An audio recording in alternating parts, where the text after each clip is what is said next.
आज हम एक्सप्लेन करने जा रहे हैं जोकर मूवी। मूवी की शुरुआत होती है गौतम सिटी से। इस सिटी के हालात बहुत ज़्यादा खराब हैं, क्राइम रेट बहुत ज़्यादा है, लोगों के पास नौकरियाँ नहीं है, पैसे नहीं है और खाने के लिए कुछ भी नहीं है।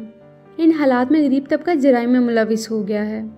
इस सिटी में हम जोकर को देखते हैं जिसका नाम आर्थर है, जो कि एक कंपनी का बोर्ड उठाए एडवर्टाइजमेंट कर रहा है। कुछ बच्चे इसके पास आकर उसे तंग करते हैं और वो बोर्ड उठाकर भाग जाते हैं। जब वो बोर्ड लेने इनके पीछे जाता है तो बच्चे बोर्ड भी तोड़ देते हैं और आर्थर को मारते भी हैं और वो जोर जोर से हंसना शुरू कर देता है। नेक्स्ट सीन में हम आर्थर को देखते हैं कि वो अपनी साइकेट्रिस्ट से मिलने आया है। आर्थर न्यूरोलॉजिकल डिसऑर्डर से सफ़र कर रहा है, उसे साइकोटिक डिल्यूजनल है। इस बीमारी में इंसान अपनी ख्याली दुनिया और असल दुनिया में फ़र्क नहीं कर सकता और ना ही अपने इमोशंस को सही तरीके से एक्सप्रेस कर सकता है। आर्थर जब परेशान होता है तो ज़ोर ज़ोर से हंसना शुरू कर देता है। वो साइकेट्रिस्ट को बताता है कि मैं स्टैंड अप कॉमेडियन बनना चाहता हूँ, लेकिन सिटी के हालात बहुत ज़्यादा ख़राब हैं। इन हालात में मैं अपना गोल अचीव नहीं कर सकता। वो उसे अपनी डायरी भी दिखाता है जिसमें लिखा होता है कि मेरी दुआ है कि मेरी मौत की कीमत मेरी ज़िंदगी से ज़्यादा हो। इसके बाद थॉमस घर आता है जहाँ वो अपनी माँ के साथ रहता है। उसकी माँ इस शहर के मेयर थॉमस वेन के लिए काम करती थी, अब उसकी जॉब भी ख़त्म हो गई है। आर्थर जब काम पर वापस जाता है तो उसका कोलीग कहता है कि मैंने सुना है कि तुम्हें किसी ने मारा है।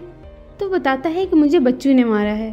तो उसे ज़बरदस्ती गन दे देता है और कहता है कि शहर के हालात बहुत ज़्यादा ख़राब हैं, तुम्हें अपनी प्रोटेक्शन खुद करनी होगी। आर्थर गन नहीं लेना चाहता लेकिन उसका कोलीग उसे ज़बरदस्ती दे देता है। आर्थर बहुत मासूम है, वो किसी को नुकसान नहीं पहुंचाना चाहता। आर्थर बच्चों के हॉस्पिटल में जाता है। वो जोकर बन के बच्चों को हंसा रहा होता है। उसके पॉकेट से गन गिर जाती है। वहाँ का स्टाफ और बच्चे देख लेते हैं। इसके बाद वो अपने बॉस को कॉल करता है और गन के बारे में बताता है। वो उसे कहता है कि तुम बच्चों के हॉस्पिटल में क्यों गन लेकर गए। तो वो झूठ बोल देता है कि ये मेरी एक्ट का हिस्सा था। तो वो उसे जॉब से निकाल लेता है। वो उसे ये भी बताता है कि मुझे तुम्हारे कोलीग ने बताया कि लास्ट वीक तुमने उसे एक गन खरीदी थी। आर्थर जब ट्रेन में बैठा घर वापस आ रहा है तो वो बहुत परेशान है। ट्रेन में 3 लड़के एक लड़की को तंग कर रहे हैं। आर्थर जब ये देखता है तो ज़ोर ज़ोर से हंसना शुरू कर देता है क्योंकि वो फ्रस्ट्रेशन और दुख में फीलिंग्स को सही तरीके से एक्सप्रेस नहीं कर सकता। वो लड़के वहाँ से भाग जाती है और वो लड़के आर्थर की तरफ आते हैं। उसे कहते हैं कि तुम क्यों हंस रहे हो, हमने तुम्हें कोई जोक तो नहीं सुनाया। वो उन्हें बताता है कि मुझे दिमागी बीमारी है, लेकिन वो नहीं सुनते और उसे मारना शुरू कर देते हैं। ये वो टाइम है जब आर्थर की सब्र का पैमाना लबरेज हो चुका है, वो मज़ीद बर्दाश्त नहीं कर सकता। वो लड़कों पर गन से फायर करता है। 2 लड़के तो मारे जाते हैं लेकिन तीसरा भाग जाता है। आर्थर इसके पीछे जाता है और इसे भी मार देता है। इसके बाद वो पब्लिक वॉशरूम में जाता है और ज़ोर ज़ोर से हंसना शुरू करता है और डांस करता है। वो अपनी ख्याली दुनिया में है। आर्थर जो बहुत मासूम था, इस शहर के हालात की वजह से आज वो मुजरिम बन गया है। फिर आर्थर अपनी नेबर सोफी के पास जाता है जो कि सिंगल मदर है। आर्थर उसे पसंद करता है, वो भी इसे अच्छे से बात करती है। अब वो अपने जज्बात को कंट्रोल नहीं कर सका। टीवी पर थॉमस वेन का इंटरव्यू चलता है। लोग उनसे शहर में होने वाले 3 मर्डर के बारे में पूछते हैं। वो लड़के इनकी कंपनी में काम करते हैं। वो कहते हैं कि शहर के हालात ने गरीब तबके को अमीरों के खिलाफ कर दिया है। जोकर के भेष में जिसने 3 मर्डर किए, लोग उसके खिलाफ जाने के बजाय उसे सपोर्ट कर रहे हैं। नेक्स्ट डे वो अपनी साइकेट्रिस्ट के पास जाता है। वो उसे बताती है कि गवर्नमेंट ने फंडिंग रोक दी है, अब तुम्हारा मज़ीद इलाज नहीं हो सकता। तो वो परेशान हो जाता है। इसके बाद वो एक थिएटर में शो करने आता है जहाँ उसकी नेबर सूफी भी है। फ्रस्ट्रेशन में वो ज़ोर ज़ोर से हंसना शुरू कर देता है और उसका सारा शो खराब हो जाता है। जब वो बाहर निकलता है उसके साथ सोफी भी है। वो देखता है कि हर तरफ उस जोकर की तारीफ हो रही है जिसने 3 मर्डर किए हैं। सोफी कहती है इस जोकर ने अच्छा काम किया है। आर्थर जब घर आता है तो टेबल पर कुछ लेटर देखता है जो उसकी माँ ने पोस्ट करने के लिए रखे होते हैं। उनमें से एक लेटर थॉमस वेन के लिए था। वो लेटर को पढ़ना शुरू कर देता है। उसे पता चलता है कि इसकी माँ और थॉमस वेन के दरमियान अफेयर था। वो उनके घर काम करती थी और आर्थर उनका नाजायज़ बेटा है। उन दोनों की क्लास में बहुत डिफरेंस था, इसलिए दोनों का मिलना बहुत मुश्किल था। फिर वो थॉमस वेन के घर जाता है उनसे मिलने के लिए। वहाँ वो उनके बेटे ब्रूस वेन से मिलता है। वो उसके सामने एक्ट करके हंसाता है। तभी वहाँ अल्फ्रेडो आ जाता है और उसे दूर कर देता है। आर्थर उसे बताता है कि मैं थॉमस वेन से मिलने आया हूँ, मैं पेनी फ्लैक का बेटा हूँ, मेरी माँ और थॉमस वेन के दरमियान रिलेशन था। अल्फ्रेडो को गुस्सा आता है। उसे बताता है कि तुम्हारी माँ की दिमागी हालत ठीक नहीं थी, वो ख्यालों की दुनिया को असल दुनिया समझती थी। थॉमस वेन और उनके दरमियान कोई रिलेशन नहीं था, वो सिर्फ उनकी ख्याली दुनिया का एक इल्यूजन था कि थॉमस वेन उनसे प्यार करता है। आर्थर जब घर आता है तो देखता है कि एम्बुलेंस खड़ी है, उनकी मां को हार्ट अटैक आया है। वो उन्हें लेकर हॉस्पिटल जाता है। वहाँ 2 पुलिस वाले आते हैं, उससे मर्डर के बारे में पूछते हैं जो जोकर ने किए हैं। वो कहते हैं कि मुझे कुछ नहीं पता। वहाँ आर्थर को मालूम होता है कि उन्होंने इसकी माँ से भी यही क्वेश्चन किए थे, जिसकी वजह से उन्हें हार्ट अटैक आया। वो हॉस्पिटल के अंदर जाता है, वहाँ सोफी भी आती है। वो टीवी पर टॉक शो देखते हैं जिसका होस्ट फ्रैंकलिन है, जो कॉमेडियन है। आर्थर उसका फैन है।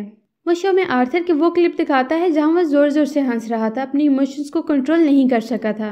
उसे ये सब देखकर बहुत दुख होता है। वो जब बाहर निकलता है तो देखता है कि शहर के हालात बहुत खराब हैं। हर तरफ प्रोटेस्ट हो रहे हैं, लोगों ने जोकर के मास्क पहने हैं, हर कोई उसे सपोर्ट कर रहा है कि कैसे उसने उन 3 अमीरजादों को मार दिया। फिर वो एक प्राइवेट थिएटर में जाता है थॉमस वेन से मिलने। वो उसे बताता है कि मैं पेनी का बेटा हूँ, आपका बेटा हूँ। वो उसे कहता है कि तुम्हारी माँ की दिमागी हालत ठीक नहीं थी, हमारे दरमियान कुछ नहीं था। तुम हॉस्पिटल में जाओ जहाँ तुम्हारी माँ का इलाज चल रहा था, तुम्हें सारा सच पता चल जाएगा। वो उसकी बात का यकीन नहीं करता और उसे कहता है कि मुझे बस आपका प्यार चाहिए, आपको गले लगाना है। लेकिन थॉमस वेन उसे पंच मारकर वहाँ से चला जाता है। इसके बाद वो हॉस्पिटल जाता है और अपनी माँ की फाइल चुरा लेता है। जब वो फाइल ओपन करता है तो उसे पता चलता है कि उसकी माँ की दिमागी हालत ठीक नहीं थी। उनका बॉयफ्रेंड था जो उन्हें मेंटली टॉर्चर करता था। उसे पुलिस ने पकड़ लिया था और जेल में उसकी डेथ हो गई थी। आर्थर को उसकी माँ ने अडॉप्ट किया था। एक बार आर्थर को हॉस्पिटल में ले जाया गया। उसके जिस्म पर जख्मों के निशान थे और सर पर एक चोट का निशान भी था। उसकी माँ इसे मारती थी। सारा सच जानने के बाद आर्थर बहुत ज़्यादा दुखी हो जाता है। वो सोफी के घर जाता है। उससे पूछती है कि तुम यहाँ क्यों आए हो। यहाँ हमें ये पता चलता है कि इन दोनों के दरमियान कुछ नहीं था, ये बस आर्थर के दिमाग का ख्याल था। उसे अपने घर से निकाल देती है। आर्थर पूरी तरह टूट जाता है। वो हॉस्पिटल में जाता है और अपनी माँ का फेस पिलो से दबाकर उसे मार देता है। इसके बाद हम देखते हैं कि नेक्स्ट डे आर्थर एक लाइव टॉक शो के लिए रेडी हो रहा है, जिसमें फ्रैंकलिन ने उसके क्लिप्स दिखाकर लोगों को हंसाया था। वो शो में आने के लिए तैयार हो रहा था कि वहाँ उससे मिलने 2 साथी आ जाते हैं। एक वो था जिसने उसे ज़बरदस्ती गन दी थी और बॉस से झूठ बोलकर इल्ज़ाम आर्थर पर लगाया था। वो उसे मार देता है और दूसरे साथी को जाने देता है। इसके बाद हम देखते हैं कि 2 पुलिस वाले आर्थर से इन्वेस्टिगेशन करने आए हैं। वो उसे रुकने का कहते हैं। वो डांस करता हुआ गाना गाता हुआ जा रहा है। वो नहीं रुकता और भागकर एक ट्रेन में चला जाता है। वो उसका पीछा करते हैं। ट्रेन में पुलिस आ जाती है। वहाँ हर कोई जोकर के गेटअप में है। हर तरफ प्रोटेस्ट हो रहे हैं। पुलिस वाले से एक आदमी को गोली लग जाती है और लोगों को गुस्सा आ जाता है। वो पुलिस वाले को मारना शुरू कर देते हैं और जोकर मौका पाकर वहाँ से भाग जाता है। वो शो में पहुँच जाता है। वो फ्रैंकलिन को कहता है कि मुझे जोकर के नाम से इंट्रोड्यूस करवाओ। आर्थर शो में एज ए जोकर एंटर होता है, डांस करता है, सब लोगों को हंसाता है। वो शो में बताता है कि ट्रेन में होने वाले 3 मर्डर मैंने किए हैं। वो थॉमस वेन की कंपनी में काम करते हैं, इसलिए थॉमस वेन ने टीवी पर उनके लिए बात की। उनकी जगह अगर मैं मारा जाता तो कोई मेरा नाम भी ना लेता, क्योंकि मैं लोअर क्लास से बिलोंग करता हूँ और वो लोग अपर क्लास से बिलोंग करते हैं। फ्रैंकलिन गुस्सा करता है कि शहर में प्रोटेस्ट हो रहे हैं तुम्हारी वजह से, तुम मर्डर को सपोर्ट कर रहे हो। आर्थर को गुस्सा आता है, वो उससे भी गोली मार देता है। इसके बाद आर्थर पुलिस की कार में जा रहा है तो प्रोटेस्टर एम्बुलेंस से कार की टक्कर करवाते हैं और जोकर को बाहर निकालते हैं। वो कार के ऊपर खड़ा होकर अपना जोकर वाला डांस करता है। शहर में हर तरफ हालात खराब हो चुके हैं। थॉमस वेन किसी तरह अपनी वाइफ और बच्चे को लेकर सेफली घर जाना चाहते हैं तो उनके सामने एक प्रोटेस्टर आ जाता है। वो उन्हें और उनकी वाइफ को शूट कर देता है और उनका बेटा यतीम हो जाता है। जोकर जो कि बैटमैन सीरीज का एक कैरेक्टर था जिसको लोग फॉलो करते हैं, काफ़ी फेमस हो गया था। आर्थर जो कि दिमागी बीमारी से लड़ रहा था, लोगों ने उसे ठकराया, किसी ने उसे नहीं समझा और वह एक मुजरिम बन गया। इसके बाद हम आर्थर को देखते हैं जो मेंटल हॉस्पिटल में है और अपनी साइकेट्रिस्ट से मिलने आया है। उसे पूछती है कि तुम क्यों हंस रहे हो। उसे कहता है कि मुझे एक जोक याद आ गया है लेकिन तुम्हें समझ नहीं आएगा। लास्ट में हम देखते हैं कि जोकर के लेग पर खून लगा हुआ है, यानी उसने साइकेट्रिस्ट को मार दिया और अब वो आज़ाद है। और यहीं पर ये मूवी खत्म हो जाती है। तो दोस्तों, कैसी लगी आपको हमारी आज की वीडियो? अगर आपको हमारी वीडियो अच्छी लगी तो हमारी वीडियो को लाइक करें, शेयर करें, हमारे चैनल को सब्सक्राइब करें ताकि इस तरह की इंटरेस्टिंग वीडियोज़ आपको मिलती रहें।